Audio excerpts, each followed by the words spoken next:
Hello everyone, welcome back to my channel. നിങ്ങൾക്ക് എല്ലാവർക്കും സുഖമാണെന്ന് ഞാൻ വിശ്വസിക്കുന്നു. കഴിഞ്ഞ രണ്ട് വീഡിയോസിന് നിങ്ങൾ തന്ന ഗംഭീരമായ സപ്പോർട്ടിന് വളരെ നന്ദി. ഇന്നത്തെ വീഡിയോയിൽ ഞാൻ എൻ്റെ ലൈഫിൽ ഈ ഇടയ്ക്ക് സംഭവിച്ച ഒരു കുഞ്ഞു കാര്യത്തെ പറ്റിയാണ് പറയാൻ പോകുന്നത്. ഒരു കുഞ്ഞു കഥ. എനിക്ക് ഇനി മുതൽ ഫ്ലൈ ചെയ്യാൻ പറ്റത്തില്ല. എൻ്റെ പാസ്പോർട്ട് വെച്ചിട്ട് എനിക്ക് ഫ്ലൈ ചെയ്യാൻ പറ്റത്തില്ല. ഇത് വളരെ അൺഎക്സ്പെക്റ്റഡ് ആയിട്ട് എൻ്റെ ലൈഫിൽ സംഭവിച്ച ഒരു കാര്യമാണ്. അതിൻ്റെ കഥ ഞാൻ പറഞ്ഞുതരാം. സോ നിങ്ങൾക്ക് അറിയാവുന്ന പോലെ ഞാൻ ലാസ്റ്റ് വീഡിയോയിൽ അപ്ഡേറ്റ് ചെയ്തിട്ടുണ്ടായിരുന്നു. ഞാൻ പുക്കറ്റിൽ പോയിട്ടുണ്ടായിരുന്നു ഫാമിലിയൊത്ത്. ഞാനും എൻ്റെ ഹസ്ബൻഡും എൻ്റെ മോനുമായിട്ട് ഞങ്ങൾ പുക്കറ്റ് തായ്ലാൻഡ് വെക്കേഷന് പോയിട്ടുണ്ടായിരുന്നു. സോ വെക്കേഷന് പോയിട്ട് നമ്മൾ അടിച്ച് പൊളിച്ച് നല്ല അടിപൊളിയായിട്ട് തിരിച്ചു വരാൻ നേരത്ത് ഇമിഗ്രേഷനിലെത്തിയപ്പോൾ ഇമിഗ്രേഷൻ ഓഫീസർ എൻ്റെ അടുത്ത് പറഞ്ഞു, who is Lakshmi Maya? It's me. അപ്പോൾ ഉടനെ പറഞ്ഞു, sorry you can not fly back to your country. ഞാൻ പറഞ്ഞു, അയ്യോ ഇതെന്തോ പറ്റി, എന്നെ ഇവിടെ ഒറ്റയ്ക്ക് വിട്ടിട്ട് പോവോ? ഹസ്ബൻഡിനും കൊച്ചിനും പോവാം, എനിക്ക് പോകാൻ കഴിയില്ല എന്ന് പറഞ്ഞു. ഞാൻ പെട്ടെന്ന് പേടിച്ചു പോയി. പിന്നെ ഞാൻ മനസ്സിൽ വിചാരിച്ച് കുഴപ്പമില്ല, എന്നെ അവിടെ വിട്ടിട്ട് പോവുകയാണെങ്കിൽ ഞാൻ കുറച്ച് ദിവസം കൂടെ അടിച്ചു പൊളിക്കും, അത്രേ ഉള്ളൂ. എന്തായാലും ഞാൻ പെട്ടെന്നൊന്ന് പേടിച്ചു പോയി. എന്താണ് കാര്യം എന്ന് അന്വേഷിച്ചപ്പോഴാണ് അവർ പറയുന്നത്, എൻ്റെ പാസ്പോർട്ടിനകത്ത് പേജസ് ഇല്ല. ഓരോ പ്രാവശ്യം നമ്മൾ ഓരോ രാജ്യത്തോട്ട് ട്രാവൽ ചെയ്യുമ്പോഴും നമുക്ക് ഇമിഗ്രേഷൻ അതിലൊരു സ്റ്റാമ്പ് അടിക്കും. പാസ്പോർട്ടിൽ ഇങ്ങനെ ഒരു പേജ് വന്നിട്ട് ആ പേജിൽ ഇങ്ങനെ 4 കോളം വരും. ഈ 4 കോളത്തിൽ പല സ്ഥലങ്ങളിൽ ഇതുപോലെ 4 കോളംസ് വരും. പോകുമ്പോഴും വരുമ്പോഴും ഒക്കെ സ്റ്റാമ്പ് ചെയ്യും. ഇമിഗ്രേഷൻ ഓഫീസർ എൻ്റെ അടുത്ത് പറഞ്ഞു, നിങ്ങളുടെ പാസ്പോർട്ടിനകത്ത് ഇനി സ്റ്റാമ്പ് ചെയ്യാനായിട്ട് സ്ഥലമില്ല. ഞാൻ മനസ്സിൽ വിചാരിച്ചു അങ്ങനെ വരാൻ സാധ്യതയില്ല എന്ന് പറഞ്ഞു. പാസ്പോർട്ട് ഇങ്ങോട്ട് വാങ്ങിച്ച് നോക്കിയപ്പോഴത്തേക്കും ഒരൊറ്റ പേജ് പോലും ഇല്ല. അദ്ദേഹം ഒരു നല്ല മനസ്സുള്ള വ്യക്തി ആയത് കാരണം പറഞ്ഞു, ഏതോ പഴയ സ്റ്റാമ്പ്സ് ഇട്ടിരിക്കുന്നതിൽ ചെറുതായിട്ട് മങ്ങിപ്പോയിട്ടുള്ള ഒരു പേജുണ്ട്, ആ പേജിൻ്റെ സൈഡിൽ സ്റ്റാമ്പ് ചെയ്ത് തരാം ഈ ഒരു പ്രാവശ്യത്തേക്ക്, പക്ഷേ you can not fly with your passport anymore. ഞാൻ നല്ല രീതിയിൽ പേടിച്ചു കുറച്ച് സമയത്തേക്കെങ്കിലും.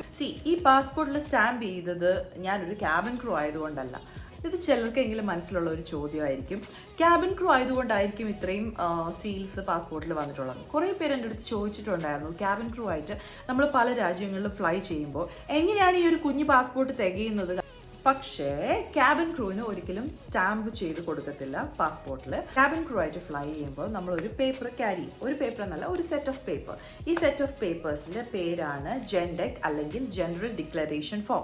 ഈ ജനറൽ ഡിക്ലറേഷൻ ഫോമിൽ നമ്മൾ ഫ്ലൈ ചെയ്യുമ്പോൾ നമ്മൾ ക്രൂവിൻ്റെ എല്ലാവരുടെയും പേരുണ്ടായിരിക്കും, പാസ്പോർട്ട് നമ്പർ ഉണ്ടായിരിക്കും, സ്റ്റാഫ് നമ്പർ ഉണ്ടായിരിക്കും, ഡെസിഗ്നേഷനും ഉണ്ടായിരിക്കും. ഈ സംഭവങ്ങളെല്ലാം വെച്ചിട്ട് എയർലൈൻ സീലും സ്റ്റാമ്പും ഒക്കെ കൊണ്ടാണ് ഈ ഒരു ഫോം തയ്യാറാക്കുന്നത്. ക്യാബിൻ മാനേജറിൻ്റെ ക്യാബിൻ സീനിയറുടെ റെസ്പോൺസിബിലിറ്റിയാണ് ഇത് ഓഫീസിൽ നിന്നും കളക്ട് ചെയ്യേണ്ടത്. സോ ഈ ഒരു സെറ്റ് ഓഫ് ക്രൂവിനെ കൊണ്ട് നമ്മൾ ട്രാവൽ ചെയ്യുമ്പോൾ നമ്മൾ ഇമിഗ്രേഷനിലാണെങ്കിലും കസ്റ്റംസിലാണെങ്കിലും ഓഫീസിലാണെങ്കിലും അങ്ങനെ പല ഡിപ്പാർട്ട്മെൻറ്റ്സിൽ നമ്മൾ ഈ ഫോം സബ്മിറ്റ് ചെയ്യേണ്ടി വരും. അപ്പോൾ അവർ അതിലാണ് സീൽ ചെയ്യുന്നത്. നമ്മളുടെ പാസ്പോർട്ടിൽ നമ്മൾ എപ്പോഴും സീൽ ചെയ്യേണ്ടി വരത്തില്ല. ഒന്ന് ആലോചിച്ച് നോക്കി, ക്യാബിൻ ക്രൂ ആയിട്ട് ഫ്ലൈ ചെയ്യുമ്പോൾ ദിവസം ഓരോ രാജ്യത്ത് പോകുന്ന ആളുകൾ. പിന്നെ അങ്ങനെ സീൽ ചെയ്യാൻ തുടങ്ങി കഴിഞ്ഞാൽ പിന്നെ പാസ്പോർട്ട്സ് പോലെ ഒരു വലിയ ബുക്കുകളും കൊണ്ട് നടക്കേണ്ടി വരും. പാസ്പോർട്ടിൽ സീൽ ചെയ്യുന്നത് നമ്മൾ വെക്കേഷന് ട്രാവൽ ചെയ്യുമ്പോഴോ ലെഷർ ട്രാവൽ നാട്ടിലോട്ട് പോകുമ്പോഴോ അങ്ങനെ എന്തെങ്കിലുമൊക്കെ ആകുമ്പോഴാണ് പാസ്പോർട്ടിൽ അവർ സീൽ ചെയ്യുന്നത്.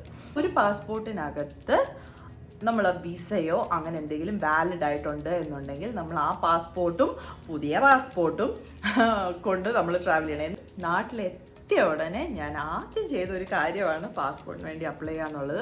അപ്പോൾ ഞാൻ ഈ പ്രാവശ്യം പാസ്പോർട്ടിന് അപ്ലൈ ചെയ്തപ്പോൾ 60 പേജസ് ഉള്ള പാസ്പോർട്ടാണ് അപ്ലൈ ചെയ്തത്. അപ്പോൾ എനിക്ക് പറ്റിയ അബദ്ധം നിങ്ങൾക്ക് പറ്റാതിരിക്കട്ടെ.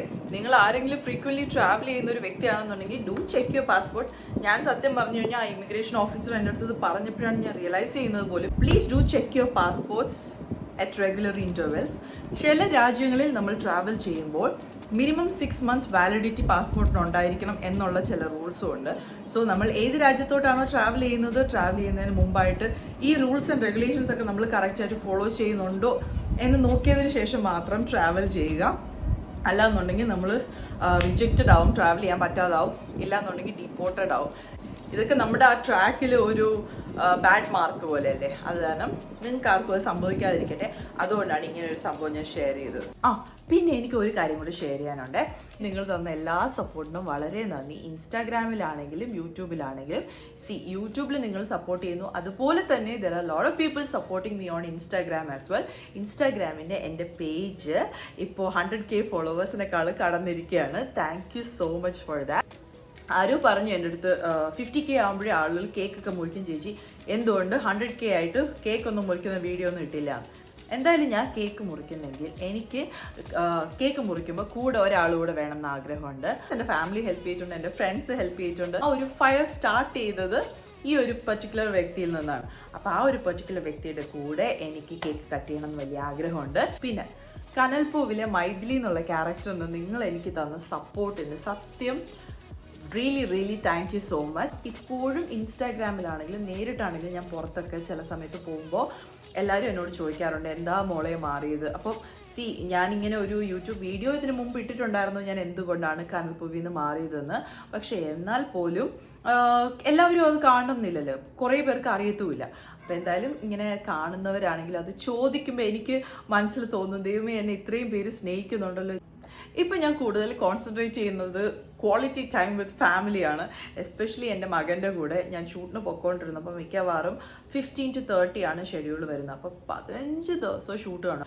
സോ എല്ലാ ദിവസവും രാവിലെ 7 മണി മുതൽ രാത്രി 9 വരെയൊക്കെ ഷൂട്ട് തീരത്തുള്ളൂ. അപ്പോൾ അത് എനിക്ക് ഭയങ്കര ബുദ്ധിമുട്ടായിരുന്നു. എൻ്റെ മോൻ ഉറങ്ങുന്ന സമയത്ത് ഞാൻ പോവും, ഉറങ്ങുന്ന സമയത്ത് തിരിച്ചു വരും. അപ്പോൾ ഒരു അമ്മ എന്നുള്ള നിലയിൽ എനിക്ക് ഭയങ്കര വിഷമായിരുന്നു. അതിന് കോട്ടം തീർക്കാനായിട്ട് എനിക്ക് നല്ല പോലെ എനിക്കിപ്പോൾ ക്വാളിറ്റി ടൈം എൻ്റെ മകൻ്റെ കൂടെ സ്പെൻഡ് ചെയ്യാൻ കഴിയുന്നുണ്ട്, എൻ്റെ ഫാമിലിയുടെ കൂടെ സ്പെൻഡ് ചെയ്യാൻ കഴിയുന്നുണ്ട്. പിന്നെ നിങ്ങൾ എൻ്റെ യൂട്യൂബ് ചാനൽ ഫോളോ ചെയ്യുന്നുണ്ടോ എന്നുണ്ടെങ്കിൽ നിങ്ങൾക്ക് മനസ്സിലാവും, ഞാൻ ഒത്തിരി ക്യാബിൻ ക്രൂ റിലേറ്റഡ് ആയിട്ടുള്ള ക്യാബിൻ ക്രൂ ആയിട്ട് പ്രിപ്പയർ ചെയ്യാനായിട്ടുള്ളതും അങ്ങനെയൊക്കെയുള്ള ഒത്തിരി വീഡിയോസ് ഞാൻ ചെയ്തിട്ടുണ്ടായിരുന്നു. അപ്പോൾ ഇനിയും ക്യാബിൻ ക്രൂ റിലേറ്റഡ് വീഡിയോസ് എന്തുകൊണ്ട് ചെയ്യുന്നില്ല ചേച്ചി എന്ന് പറഞ്ഞിട്ടാണ് കുറേ പേരെന്നോട് ചോദിച്ചിട്ടുള്ളത്. ഞാൻ എന്തുകൊണ്ട് ചെയ്യുന്നില്ല എന്ന് വെച്ചാൽ ഇപ്പം ഞാൻ റിയലി അപ്ഡേറ്റഡ് ആണെന്ന് എനിക്ക് തോന്നുന്നില്ല. ഇപ്പം ഞാൻ കുറച്ച് നാളായി ഇപ്പോൾ ഫ്ലൈ ചെയ്യുന്നില്ലല്ലോ, അതുകൊണ്ടാണ് ഞാൻ ക്യാബിൻ ക്രൂ റിലേറ്റഡ് ആയിട്ടുള്ള വീഡിയോസ് ഇടാത്തത്. പക്ഷെ സത്യം ഞാൻ ഉടനെ തന്നെ ക്യാബിൻ ക്രൂ റിലേറ്റഡ് ആയിട്ടുള്ള വീഡിയോസ് ഇടും. ഞാൻ നല്ലപോലെ തന്നെ അപ്ഡേറ്റ് ചെയ്തത് മാത്രമല്ല, still I have a lot of friends flying over they. Aviation എന്ന് പറയുന്നത് എനിക്ക് എപ്പോഴും പാഷൻ തന്നെയാണ്. ഏവിയേഷൻ വിട്ടൊരു കളിയില്ല. ഇത്രയായിട്ട് നിങ്ങൾ എൻ്റെ യൂട്യൂബ് ചാനൽ ഫോളോ ചെയ്യുന്നില്ല എന്നുണ്ടെങ്കിൽ please follow my channel and എൻ്റെ ഇൻസ്റ്റാഗ്രാം പേജും ഞാനിവിടെ മേളിൽ കൊടുത്തിട്ടുണ്ട്. എൻ്റെ ലൈഫിലെ ഡെയിലി അപ്ഡേറ്റ്സ് ഒക്കെ ഞാൻ അതിലിടാറുണ്ട്. അപ്പോൾ please do follow me on Instagram and do follow me on YouTube as well. അപ്പോൾ thank you so much for staying with me on this കുട്ടി വീഡിയോ. അപ്പോൾ അടുത്ത വീഡിയോയിൽ നമുക്ക് ഉടനെ കാണാം. അസ്സലാമ, ബൈ.